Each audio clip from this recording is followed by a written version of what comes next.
Are you in the process of hiring a painter? Do you want to feel secure and confident in your decision?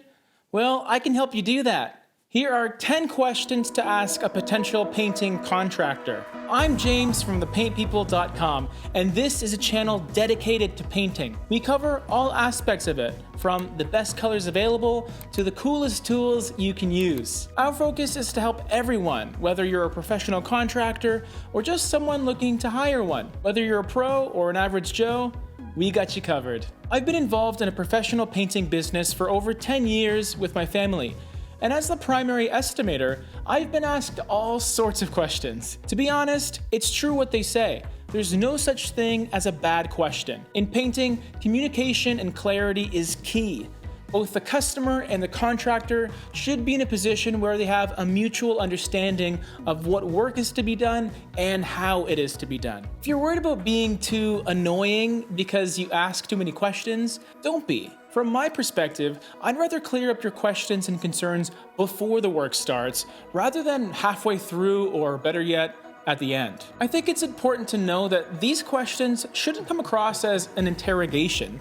You're simply collecting information to eliminate any ambiguity. You're investing a lot of money after all, so the least they can do is be concise in their overall process. So with that said, here are some of the key questions you should ask a potential painting contractor. Number 1, how long have you been in business? Finding out how long the company has been successfully running will provide you with some valuable insight in the company. It's not easy for a bad painting company to be in business for many, many years, but oftentimes it can be quite difficult to verify this sort of information.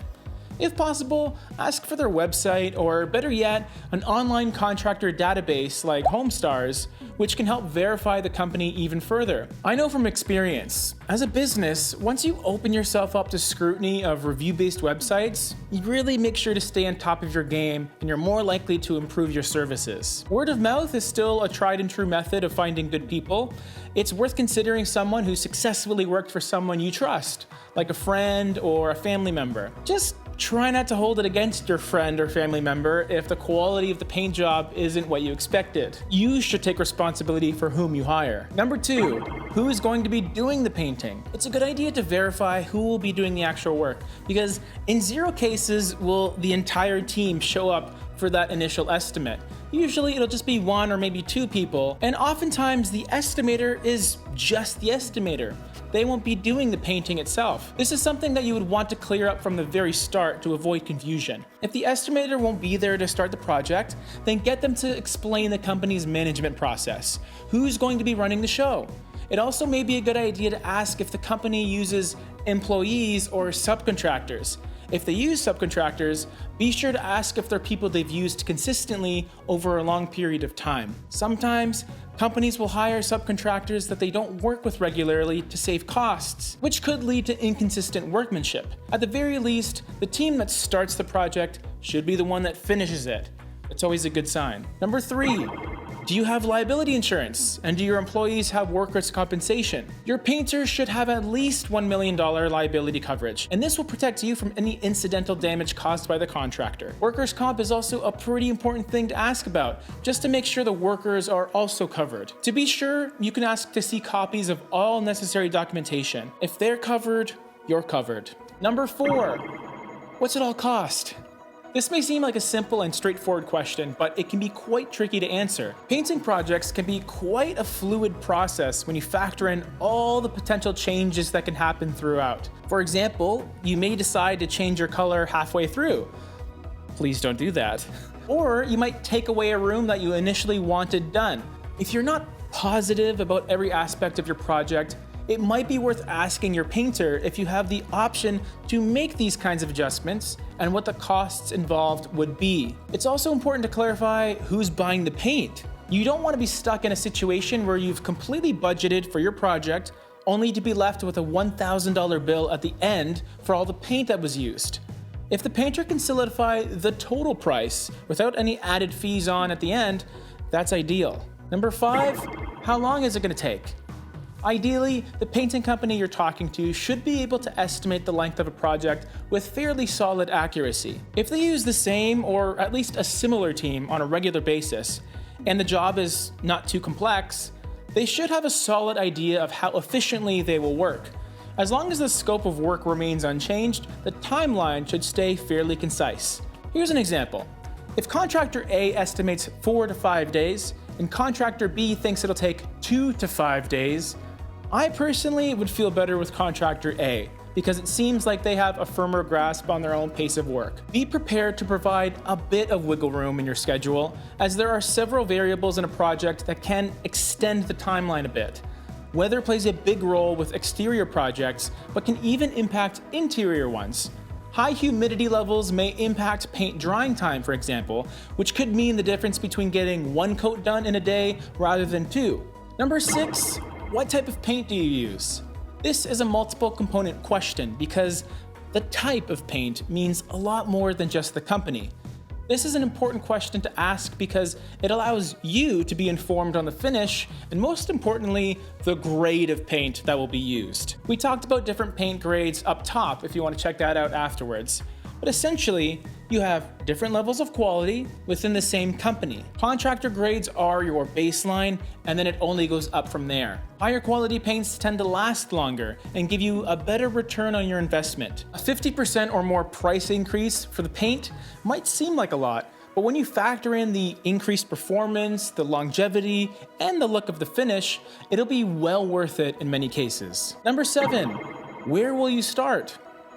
This is where you can start to feel out their work process. While it might not be necessary to get every painstaking detail on their method, finding out which area they're starting the work in should open up a conversation of how the work will be done. All companies will work in different ways. Some will tackle a bit of everything all at once, while others will work in a more streamlined fashion and go room by room. See if they're open to collaborating with you.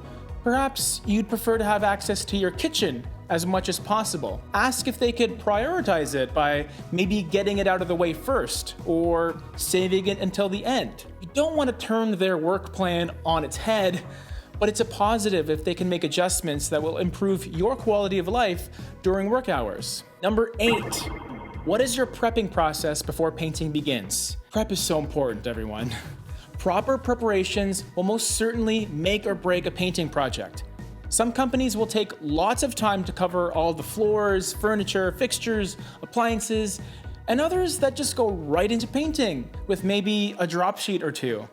You want to find out which end of the spectrum your painter falls on. Find out who's responsible for any protective coverings to be used during the project, who's moving the furniture away from the walls, etc. I don't advise you to go in with the expectation that they'll automatically be doing it themselves. And also the opposite is true too. If you're already paying to have someone remove and replace all the outlet plate covers, then don't do it yourself. Just leave it to the painters. Number 9, will there be a proper cleanup? Cleanup can be a hotly contested topic, and it's something that should be addressed early, ideally before the project starts. Painting is by nature messy. The level of mess can range significantly, and even with sufficient floor covering, minor paint spills and micro splatter can still sometimes occur. Paint aside, when you factor in things like drywall repairs and sanding and stucco removal, things can get even messier. Depending on your project, the level of cleanup required could be significant, so be sure to confirm if your painter would be in charge of that or someone else. Now, this is something you'd want to confirm first with the painter that you're going with, but normally, a painting company will utilize proper coverings, remove them afterwards, and then give the floors a bit of a clean. But unless they're coming with a professional cleaner themselves, you'll probably want to still bring someone in afterwards who's dedicated to cleaning. That way, you're letting the painter focus on painting rather than floor scrubbing. Number 10, does your work come with a warranty? This last question is a bit trickier than it seems. You're not just asking for a warranty on the workmanship, but the products they're using as well. So let's start with that one first. Remember when you asked about what paint they're going to use? Well, make sure they honor that. If you request premium paints like Aura, Emerald, or Marquee, make sure that's what they're actually going to be using.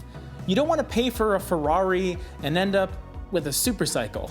If they're using good paint, those paints are usually backed by the company that makes them, which gives you yet another avenue in the event that problems happen down the road. Generally speaking, good quality paints should look fine for 5 to 10 years minimum. I've repainted houses that hadn't been painted for 20, 30 years and they still looked fine. So that shows you the quality of some of these products. As for the workmanship side of things, companies will usually have a touch-up policy. Most painting companies will be prepared to touch up past projects because things happen, even to the best of us. A 2-month touch-up period is reasonable because it'll allow the paint to fully cure and it'll give the customer plenty of time to live in the space and see if there are any deficiencies. It's not uncommon to see some of these warranty periods go as far as 1 or even 2 years, so just make sure you check that with your painter. Now, for the sake of everyone involved, when possible, try and have all the touch-ups done in one visit. Once you've seen one thing that needs to be fixed, I'd recommend doing a full and complete inspection in good lighting so that you don't have to organize multiple trips. So I hope this will help prepare you for a smooth painting project. Picking the right paint is so crucial, so here's a video on the different grades of paint and what you tend to get with the added cost. This has been a list for the consumers out there. We also love to do videos dedicated to the professionals watching, so stay tuned for some questions that you should ask a potential customer. It takes 2 to tango after all. That's it for this one. See you on the next one.